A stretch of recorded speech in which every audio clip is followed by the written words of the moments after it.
Assalamualaikum warahmatullahi wabarakatuh. Kami dari kelompok 11 dari mata kuliah Manajemen Biaya. Baik, di sini kami akan menjelaskan tentang materi Activity Based Costing atau ABC. Perkenalkan, nama saya Fasyodo Priantisya dengan akhiran NIM 172. Perkenalkan, nama saya Widianti S dengan akhiran NIM 152. Baik, kita mulai. Pertanyaan pertama, mengapa penting memahami biaya per unit dalam proses produksi? Baik, mengetahui biaya per unit sangat penting karena menjadi dasar dalam menentukan harga jual, menilai profitabilitas produk, serta membuat keputusan manajerial yang strategis. Biaya per unit membantu perusahaan memahami seberapa efisien proses produksinya dan seberapa besar sumber daya yang digunakan untuk menghasilkan satu unit produk. Selain itu, biaya per unit juga digunakan dalam pelaporan keuangan, pengendalian biaya, dan perencanaan anggaran. Jika biaya per unit tidak dihitung secara akurat, maka harga jual yang ditetapkan bisa terlalu tinggi atau terlalu rendah. Keduanya dapat merugikan perusahaan. Jika harga yang terlalu tinggi membuat produk sulit bersaing, sedangkan harga yang terlalu rendah dapat menurunkan margin laba. Nah, pertanyaan kedua itu, apa maksud dari pendekatan perhitungan biaya berdasarkan fungsi?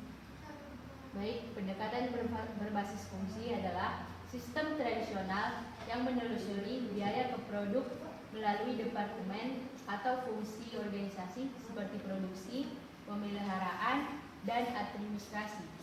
Biaya overhead pabrik dikumpulkan dan dibebankan ke produk dengan menggunakan satu dasar pembebanan seperti jam kerja langsung atau jam mesin. Namun, pendekatan ini memiliki kelemahan besar karena mengasumsikan bahwa semua overhead berhubungan dengan volume produksi. Padahal, tidak semua aktivitas pabrik meningkatkan seiring bertambahnya jumlah unit. Misalnya, biaya pengaturan mesin, desain, dan inspeksi tidak tergantung pada jumlah unit yang dihasilkan. Tetapi pada jumlah baterai yang kompleksitas produk, karena itu sistem ini sering menimbulkan distorsi biaya, terutama bagi perusahaan yang menghasilkan banyak jenis produk dengan tingkat kerumitan berbeda. Pertanyaan selanjutnya, apa yang dimaksud dengan tarif overhead pabrik tunggal? Baik, tarif overhead pabrik tunggal itu adalah metode yang mana seluruh biaya overhead dikumpulkan ke satu tempat dan dibebankan ke produk dengan satu tarif yang sama untuk seluruh pabrik. Misalnya, jika dasar pembebanannya adalah jam tenaga kerja langsung, maka semua produk akan dibebani biaya overhead berdasarkan berapa banyak jam tenaga kerja yang digunakan. Kelebihannya adalah metode ini sederhana dan mudah diterapkan. Tetapi kurangannya juga itu adalah tidak akurat jika produk berbeda dalam penggunaan sumber daya. Misalnya, produk yang kompleks dan membutuhkan lebih banyak setup akan mendapatkan pembebanan biaya yang sama seperti produk yang sederhana. Padahal kenyataannya tidak demikian. Akibatnya itu perusahaan bisa salah mengambil keputusan produksi, harga, atau evaluasi profitabilitas produk. Pertanyaan selanjutnya, apa yang dimaksud dengan under update dan over update dan bagaimana cara untuk menangani? Baik, under applied overhead itu terjadi ketika biaya overhead yang dibebankan kepada produk lebih kecil dari biaya aktual yang dikeluarkan. Sebaliknya, over applied terjadi ketika biaya overhead yang dibebankan lebih besar dari biaya aktual. Perbedaan ini disebut variance overhead. Misalnya, jika perusahaan memperkirakan biaya overhead sebesar 100 juta, namun biaya aktualnya sebesar 110 juta, maka terdapat under applied overhead sebesar 10 juta. Varians ini bisa timbul dikarenakan perbedaan antara anggaran dan realisasi jam kerja atau volume produksi. Untuk menanganinya, perusahaan bisa melakukan beberapa cara. Yang pertama, menutup langsung ke akun cost of goods sold atau COGS jika jumlah varians kecil. Ini berarti keuntungan atau kerugian langsung disesuaikan dengan laba tahun berjalan. Cara kedua, mengalokasikan varians ke akun work in process, finished goods, and COGS jika variansnya besar dan material. Metode ini lebih akurat karena memperhitungkan proporsi overhead yang masih melekat di masing-masing tahap produksi. Nah, pertanyaan selanjutnya, mengapa tarif departemen lebih akurat daripada tarif pabrik tunggal? Jelaskan. Baik, tarif departemen digunakan ketika pabrik memiliki beberapa departemen yang berbeda karakteristiknya. Misalnya, departemen A mungkin lebih banyak menggunakan tenaga kerja manual, sedangkan departemen B lebih banyak memakai mesin otomatis. Jika hanya menggunakan satu tarif untuk seluruh pabrik, maka pembebanan biaya ke produk bisa tidak adil. Dengan tarif departemen, setiap departemen memiliki dasar pembebanan sendiri yang mencerminkan penggunaan sumber daya aktual. Ini membuat perhitungan biaya per unit menjadi lebih akurat dan membantu manajer melihat bagaimana dari proses yang paling banyak mengonsumsi biaya. Pertanyaan selanjutnya, apa keterbatasan pengguna tarif overhead pabrik dan departemen? Baik, keterbatasan utama metode tradisional ini dapat terbagi menjadi dua. Yang pertama, mengasumsikan semua biaya overhead berhubungan dengan volume, padahal banyak biaya tidak tergantung pada jumlah unit yang diproduksi. Yang kedua, tidak memperhitungkan keberagaman produk. Produk kompleks mengonsumsi lebih banyak sumber daya non-limit, seperti waktu setup dan inspeksi, tetapi dibebani biaya yang sama seperti produk sederhana. Yang ketiga, tidak akurat untuk pengambilan keputusan strategis.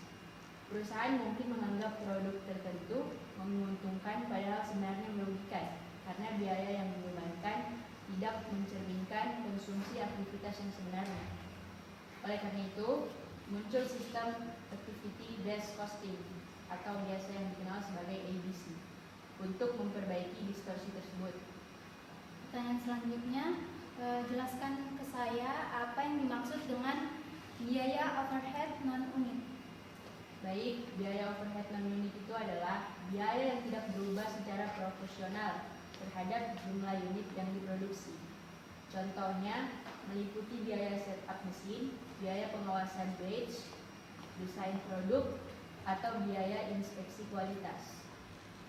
Sebagai contohnya itu, jika perusahaan harus mengatur ulang mesin setiap kali memproduksi batch baru, maka biaya setup akan muncul terlepas dari berapa banyak unit di dalam batch tersebut.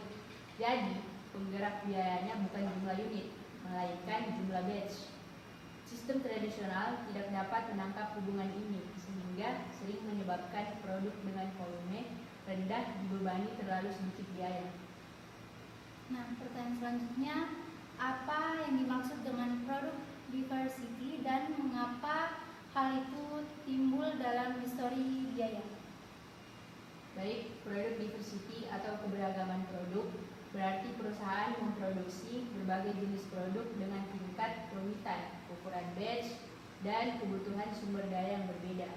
Produk yang lebih kompleks biasanya memerlukan lebih banyak aktivitas seperti setup, inspeksi, dan desain, sehingga mengonsumsi lebih banyak biaya overhead. Pertanyaan selanjutnya, bagaimana konsep dasar dari sistem activity based costing?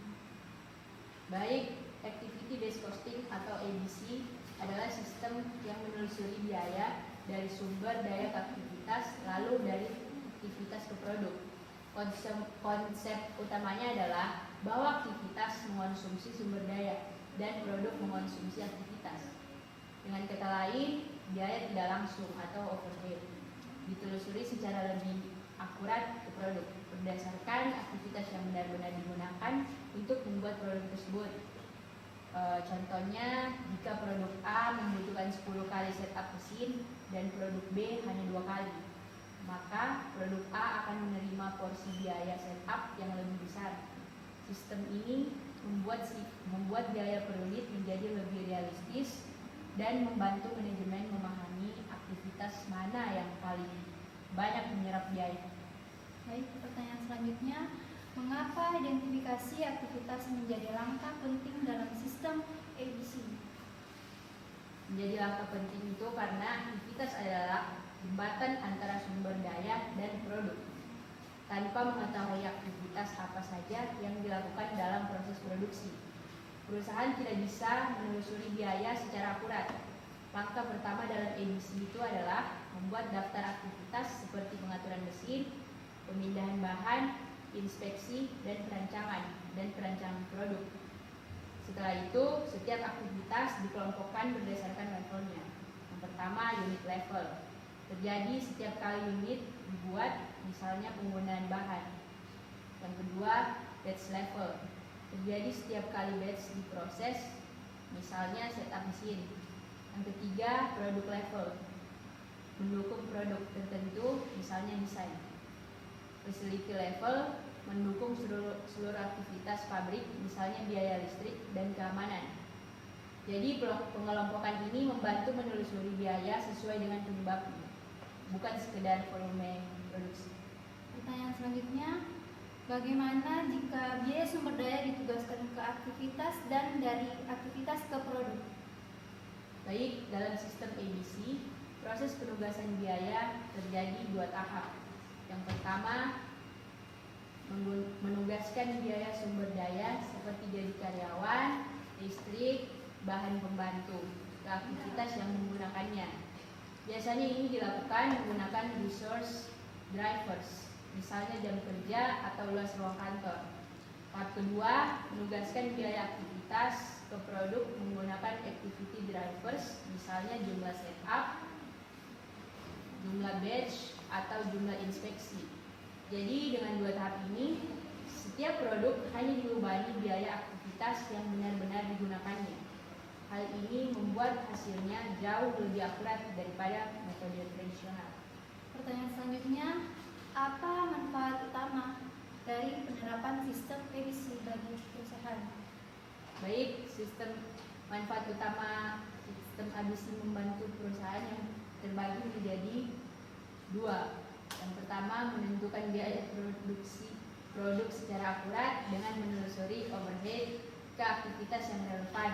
Yang kedua, mengidentifikasi aktivitas yang tidak bernilai tambah dan dapat dihilangkan untuk menghemat biaya.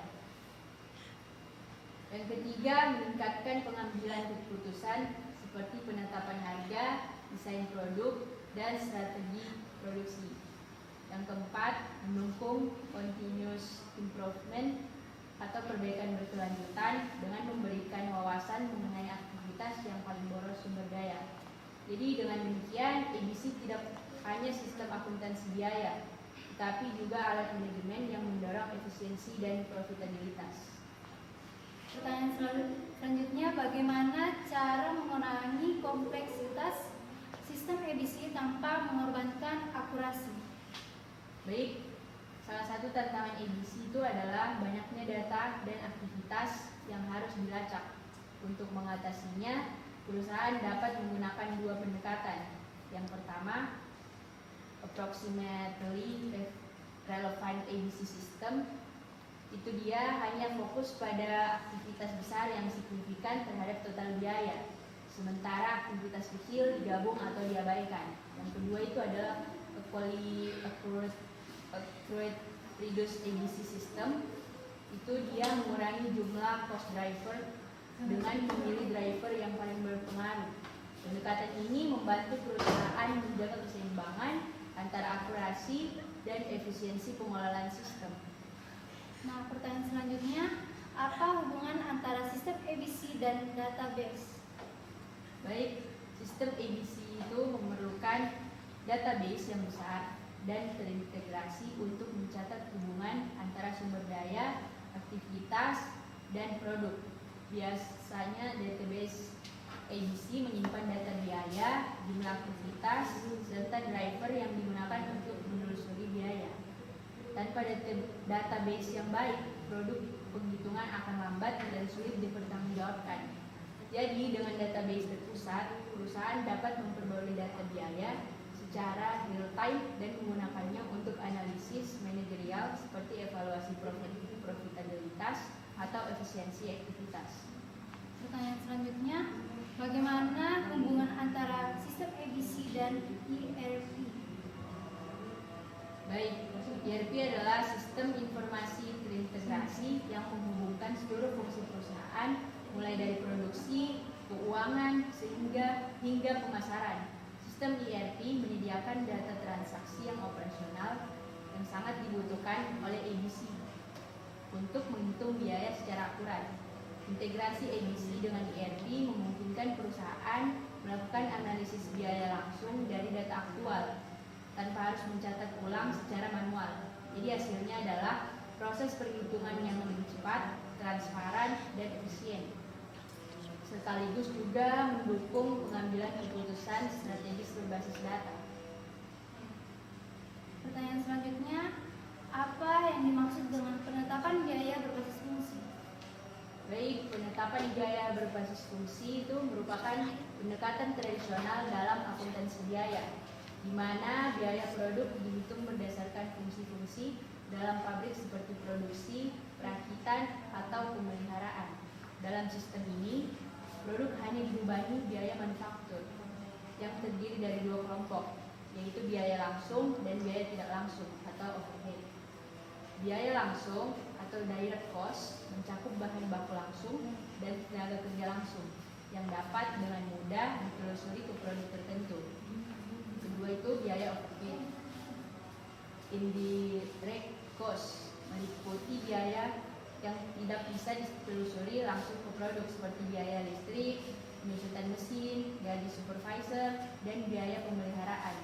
Jadi pendekatan ini sederhana dan banyak digunakan di masa lalu, tapi memiliki kelemahan jika perusahaan menghasilkan produk yang beragam dan kompleks karena pembebanan overhead-nya bersifat terlalu umum dan bisa menimbulkan distorsi biaya antar produk.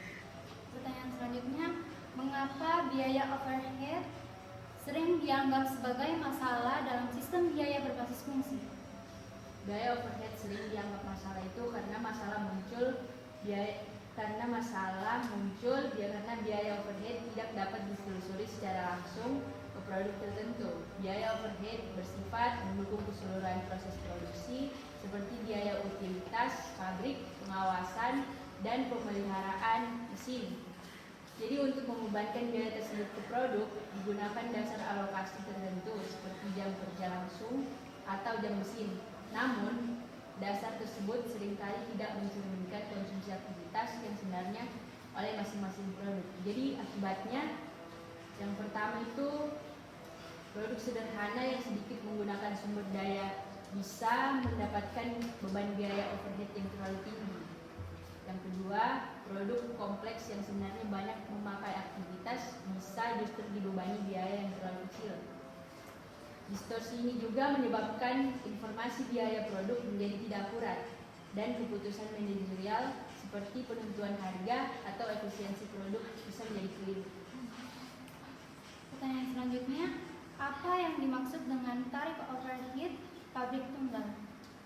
Baik, yang dimaksud dengan tarif overhead pabrik tunggal itu adalah metode di mana semua biaya overhead di seluruh pabrik dikumpulkan dalam satu kelompok besar atau pool. Kemudian satu tarif tunggal ditetapkan berdasarkan satu dasar penggerak, misalnya jam kerja langsung atau jam mesin. Tarif ini diterapkan pada seluruh produk tanpa mempertimbangkan perbedaan karakteristik antar produk atau antar departemen. Jadi kelebihan metode ini itu adalah sederhana dan mudah diterapkan. Tetapi kekurangannya juga itu adalah tidak akurat jika perusahaan memiliki berbagai jenis produk atau aktivitas yang kompleks. Hal ini karena satu tarif tidak mampu menggambarkan konsumsi aktivitas yang berbeda-beda di setiap bagian produk. Baik, pertanyaan terakhir, apa yang dimaksud dengan penggerak tingkat unit? Berikan contohnya. Apa yang dimaksud dengan penggerak tingkat unit itu adalah faktor yang mengukur seberapa sering aktivitas dilakukan setiap kali satu unit produk diproduksi.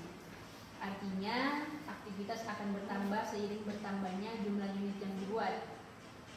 Adapun contohnya itu adalah contohnya yang pertama, jumlah unit yang diproduksi, jam tenaga kerja langsung, jam mesin, biaya bahan langsung, dan biaya tenaga kerja langsung. Jadi penggunaan penggerak tingkat unit ini cocok jika seluruh overhead benar-benar dipengaruhi oleh jumlah unit yang dibuat. Namun dalam kenyataannya banyak biaya yang tidak tergantung jumlah unit. Misalnya biaya setiap mesin setup atau desain produk. Jadi itulah yang membuat metode tradisional tidak selalu akurat. Baik, dari penjelasan dari pertanyaan-pertanyaan yang tadi saya tanya, apa kesimpulan dari pembahasan tersebut? Baik, kesimpulan yang bisa saya simpulkan itu adalah sistem activity based costing atau ABC biasa muncul sebagai solusi dari keterbatasan sistem biaya tradisional dengan menelusuri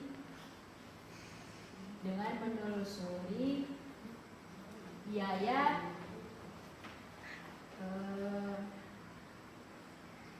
berdasarkan aktivitas bukan volume unit. ABC itu memberikan gambaran yang lebih akurat tentang konsumsi sumber daya oleh setiap produk. Jadi hal ini sangat membantu perusahaan dalam penetapan harga, penetapan biaya, dan pengambilan keputusan strategis. Terutama itu bagi organisasi dengan produk beragam dan proses kompleks. Baik, mungkin itu saja yang bisa saya sampaikan.